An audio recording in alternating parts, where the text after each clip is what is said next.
What I want to do first before we go into the actual form itself is to set some background, if you will, or put it into context. Our current dual agency form is an addendum released in December of 2017, and it was an addendum to the purchase contract. What it did is it spoke to dual agency situations involving the buyer and seller. What it did not do is mention what is becoming a sea change, if you will, in the way that we practice dual agency. There has been this sea change where we are now addressing dual agency situations, not only with regard to the buyer-seller relationship, but also with the buyer-buyer relationship and the seller-seller relationship. In other words, when a brokerage firm goes out and takes a listing, many times they will have an existing dual agency situation because they are representing a seller who is competing for basically the same buyer. They have similar properties that the two sellers do. And these dual agency relationships may not be known to the agents. In the same context, we have within a brokerage firm many times agents unbeknownst to each other representing buyers who are competing for the same property. And we're seeing that a lot in this market we're in right now. So that should give you some context with regard to this new form. The reason that we dropped the addendum from the title is, as part of this sea change in the practice of dual agency, we'd like to see the dual agency disclosure and consent form presented to all clients upon initial consultation. So in other words, when a listing agent first meets with a prospective seller, they would go ahead and have a conversation with the seller, complete this form, and the seller would make a decision whether or not to agree to the dual agency or not.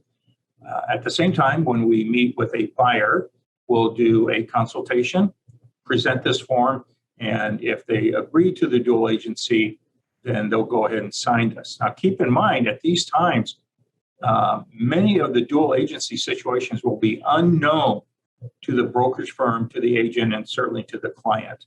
So we want to keep that in mind because it does not dilute the dual agency situation. So with that background, what I like to do is to go ahead and get into the form itself, starting with the purpose. In paragraph A1, we do cite the reference, Hawaii Revised Statute 508D, as well as the administrative rules, and it gives the background that the brokerage firm and its licensees may represent multiple clients who have competing interests. And I can't overemphasize the use of that term. Anytime that we have clients who have competing interests, whether they're buyers, sellers, we have a dual agency situation, even if we are not aware that we have the competing interest. The law, the administrative rules do not forgive us for not knowing of the dual agency situation. Paragraph A2 talks about the creation of the client-licensee relationship.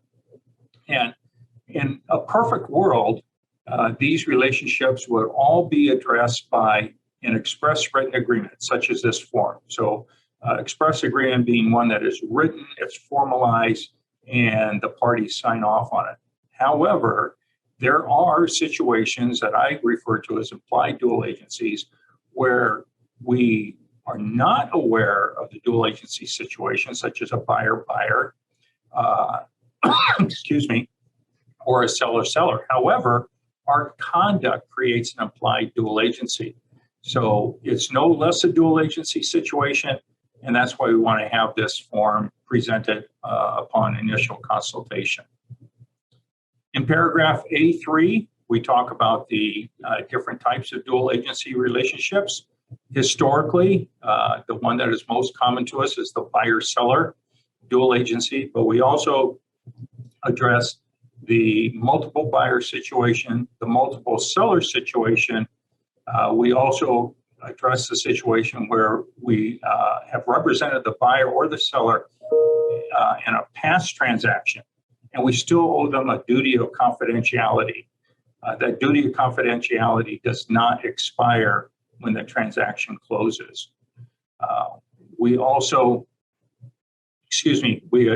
address other buyer situations where there are these situations that are created after the termination of the contract. Okay. We also, in paragraph A3, first use the term standard dual agency, and I'll address this at the end of our presentation because it acts as a segue into some other things that we're working on right now.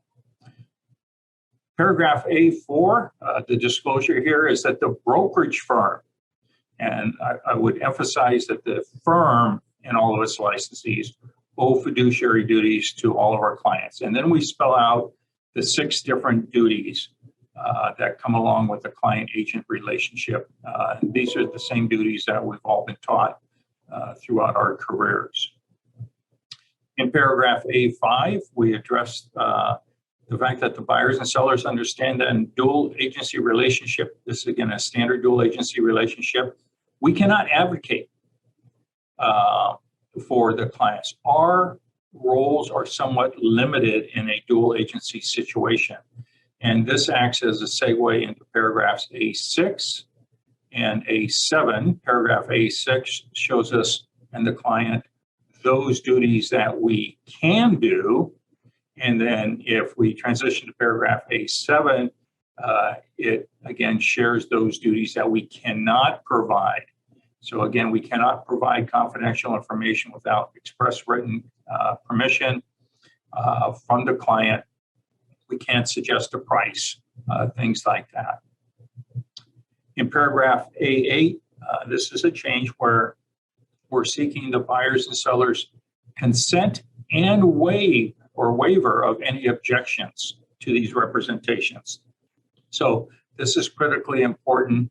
And again, we include the notice that if they have any questions regarding this dual agency relationship, they should seek legal advice from their legal counsel.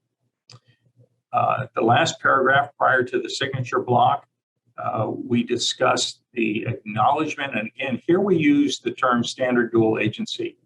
So standard dual agency, again, is being that relationship where we cannot advocate for the principals. We cannot advocate for a buyer over a seller. We have to remain neutral.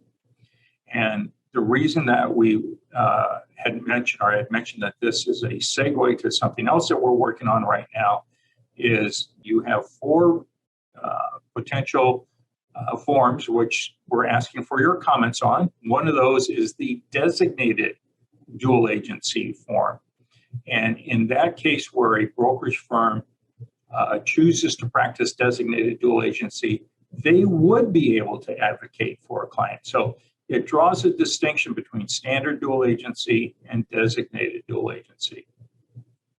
Then we get into the signature block.